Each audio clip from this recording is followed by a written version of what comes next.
Halo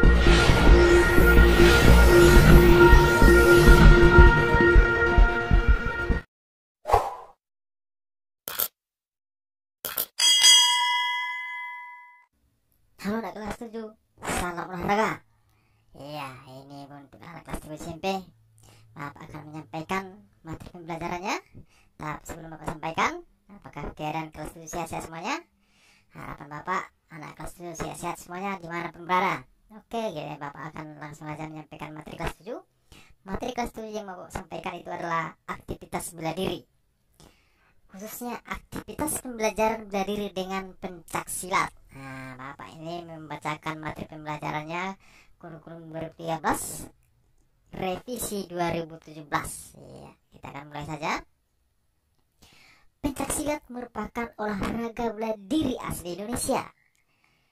Dapat dimainkan secara perorangan, berpasangan maupun beregu. Untuk menguasai bela diri pencak silat diperlukan penguasaan teknik dasar pencak silat. Iya, ini katanya teknik dasar yang anak kelas 7 ya. Oke, Bapak menuliskan. Pencak silat sudah masuk ataupun sudah dikenal di Indonesia sejak abad ke-7 dan merupakan hasil budaya bangsa Indonesia sendiri, khususnya rumpun Melayu. Pada tanggal 18 Mei 1948 dibentuklah IPSSI atau kepanjangannya Ikatan Pencak Silat Seluruh Indonesia di Surakarta. Kemudian pada tahun 1950 diubah menjadi IPSI, Ikatan Pencak Silat Indonesia. Secara resmi, pencak silat mulai dipertandingkan pada PON ke-8 tahun 1973 di Jakarta. Oke, sifat yang harus ditanamkan dalam diri pesilat. Nah, ini dia ya. Bagi seorang yang mau latihan karate ya, harus ada ditanamkan seperti ini ya. Bapak akan bacakan. Harus mempergunakan kepandaiannya untuk menolong orang lain. Nah, ini dia, untuk menolong. Bukan pamer-pamer ya. Tidak boleh menonjolkan diri atau sombong. Terlebih-lebih sewenang-wenang. Nah, ini biasanya saya bilang tadi ya. Agak sombongkan sedikit, itu tidak boleh. Yang berikutnya, tidak boleh mencari musuh atau mempunyai musuh. Nah, berarti harus rendah hati, ini ceritanya anak kelas 7 ya. Oke, yang berikutnya, tidak boleh menyerang terlebih dahulu. Bahkan harus menghindari bentrokan atau perselisihan dari kemungkinan adanya kesalahpahaman. Nah, ini dia mungkin anak kelas 7 ya. Bagi yang masuk pencak silat, mungkin perguruan pencak silat ya, jangan terlalu sombong ya. Oke, di sini akan Bapak bacakan fungsi pencak silat ya. Sini ada beberapa fungsinya. Sini akan Bapak sampaikan sama anak kelas 7 ya. Perhatikan bagus-bagus anak kelas 7. A. Fungsi pencak silat untuk seni. Pencak silat jika dilihat dari sudut pandang seni harus memiliki keselarasan dan juga keseimbangan antara wirama, wirasa, dan wiraga atau keserasian irama, penyajian teknik, dan penghayatan. Itu dia ya. Oke, yang B. Fungsi pencak silat untuk bela diri. Fungsi pencak silat untuk bela diri adalah sesuai dengan ciri-ciri umum pencak silat Indonesia. Nah, ini dia ciri-ciri pencak silat Indonesia ini akan Bapak sebutkan nih. Yang pertama, pencak silat menggunakan semua bagian anggota tubuh dari ujung jari tangan. Oke, yang kedua, pencak silat bisa dilakukan dengan tangan kosong dan juga menggunakan senjata. Nah, itu dia fungsi pencak silat ya, kelas tadi ya. Oke, yang C ini Bapak sampaikan ini. Fungsi pencak silat untuk pendidikan. Hasil akhir dari pengajaran pencak silat adalah kemampuan, keterampilan, dan juga kemantapan dalam usaha mempertahankan dan membela diri terhadap semua ancaman, bahaya, baik yang berasal dari dalam maupun dari luar, serta untuk menjamin keselarasan dengan alam sekitarnya. Itu dia. Sini akan Bapak sampaikan sama waktu itu ya. Teknik dasar pencaksilat itu yang pertama adalah pukulan. Pengertian pukulan pada pencaksilat yaitu berbagai macam teknik serangan yang dilakukan dengan memakai tangan kosong sebagai komponennya. Yang pertama adalah pukulan depan. Nah, seperti gambar ini ya. Coba buat sini gambarnya. Pukulan depan. Pukulan yang mana pukulan tersebut dilakukan dengan arah lintasan lurus ke depan. Seperti gambar sini ya. Yang ini ya, pasti ya. Yang kedua, pukulan sangkal atau bandul. Pukulan yang mana pukulan tersebut dilakukan dengan posisi tangan ditekuk 90 derajat. Ini dia. Yang ketiga, pukulan samping. Pukulan samping berkenaan dari teknik pukulan samping ini yaitu punggung tangan. Adapun arah lintasannya yaitu dari samping dalam tubuh pesilat menuju ke arah luar tubuh pesilat. Itu dia. Oke, anak kelas 7. Yang kedua, tendangan. Sini sudah buat gambarnya anak kelas 7 ya. Teknik dan taktik serangan yang dipakai dalam jarak jangkau jauh dan sedang yaitu tendangan, yang mana tendangan memakai tungkai sebagai komponen penyerang. Nah, di sini ada 3 tendangan ya, sudah Bapak buat gambarnya ya. Tendangan lurus, tendangan yang dilaksanakan dengan arah lintasan lurus ke depan. Ya, tendangan sabit, tendangan yang dilakukan dengan arah lintasan dari samping melengkung seperti sabit atau arit. Nah, itu dia.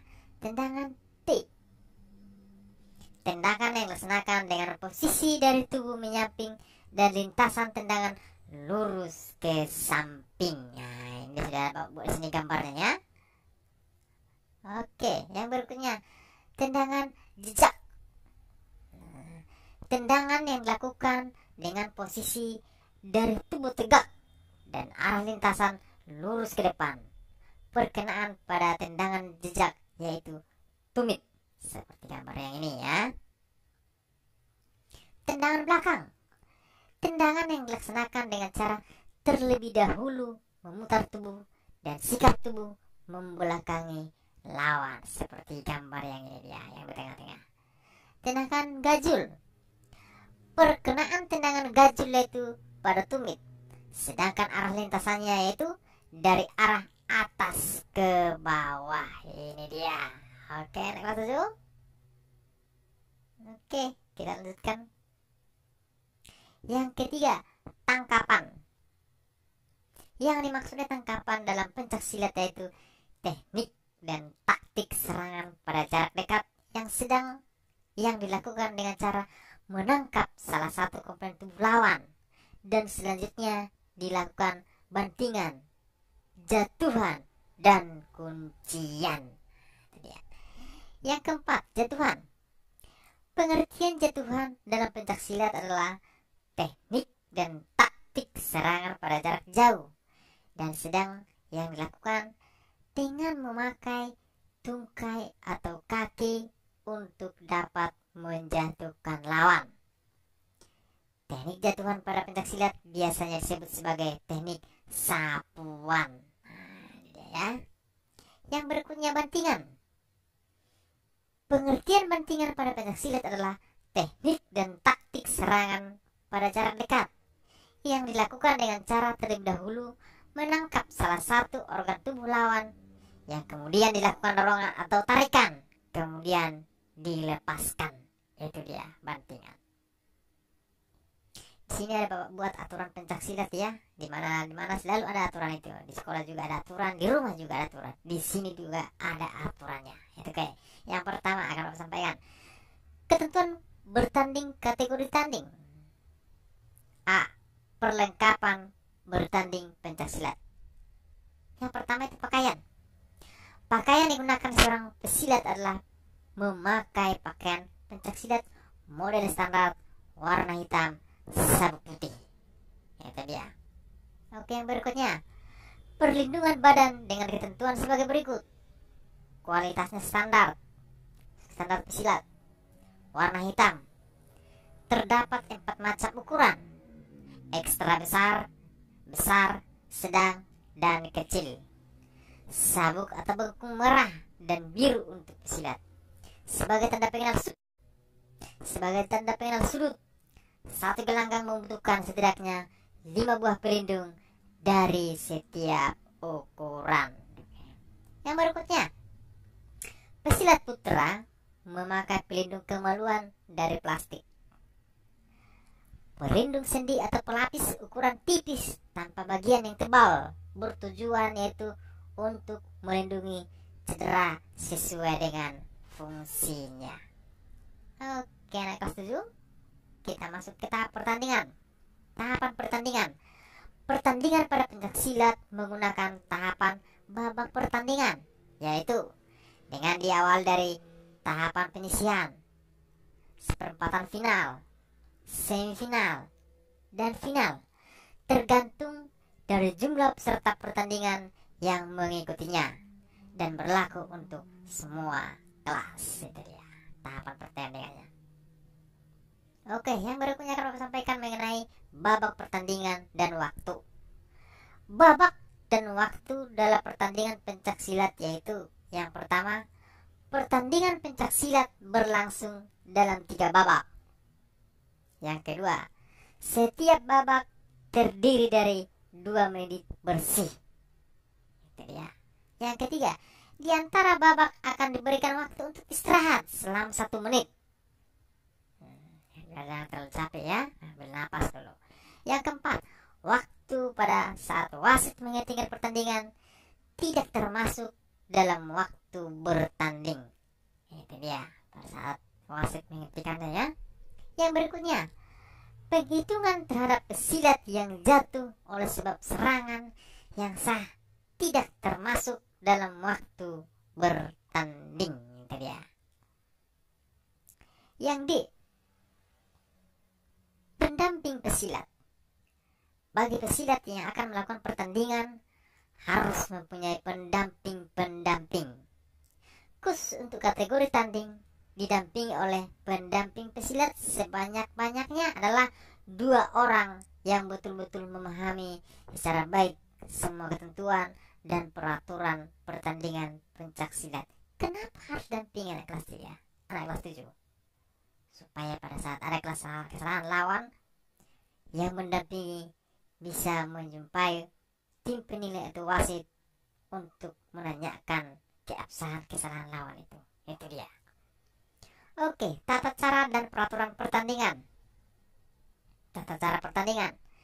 Tata cara pertandingan pencaksilat meliputi: pesilat boleh bertanding sesuai wasit telah memberi isyarat. Kedua pesilat memberi hormat kepada wasit dan kepada ketua pertandingan. Selanjutnya, kedua pesilat kembali ke sudut. Wasit memanggil kedua pesilat. Kemudian kedua pesilat melakukan jabat tangan. Nah, harus jabat tangan ya sebelum bertanding. Wasit memeriksa atas kesiapan semua petugas. Kemudian akan memberikan aba-aba tanda bahwa pertandingan dimulai. Pada saat istirahat antar babak, pesilat harus kembali menuju ke sudut masing-masing. Itu dia tata cara pertandingannya. Oke, yang berikutnya aturan pertandingan. Aturan bertanding dalam pertandingan pencaksilat yaitu: posisi pesilat saling berhadapan dengan unsur pembelaan dan serangan sesuai dengan teknik dasar dan mematuhi larangan serta menurut kaidah-kaidah yaitu sikap pasang kuda-kuda, langkah mengukur jarak terhadap lawan, dan koordinasi serangan atau pembelaan serta kembali ke sikap pasang kuda-kuda. Itu dia. Pembelaan dan sikap serangan yang dilakukan harus mempunyai pola dari sikap awal atau pasang kuda-kuda dan langkah. Serangan beruntun harus tersusun dengan aturan dan berangkai dengan berbagai cara ke arah sasaran sebanyak-banyaknya 4 jurus serangan. Oke, ini sudah ditentukan ya 4 jurus serangan ya. Perlengkapan memakai pakaian silat, pelindung badan atau body protector. Itu dia anak kelas 7 ya. Oke, anak kelas 7, demikian pembelajaran kita hari ini dengan materinya pencak silat ya. Semoga bermanfaat buat anak kelas 7, buat orang tua dan didik kami juga, buat siapapun yang menonton video ini. Terima kasih semuanya. Semoga tetap sehat. Jangan lupa, jalan tubuh yang sehat terdapat jiwa yang sehat. Terima kasih.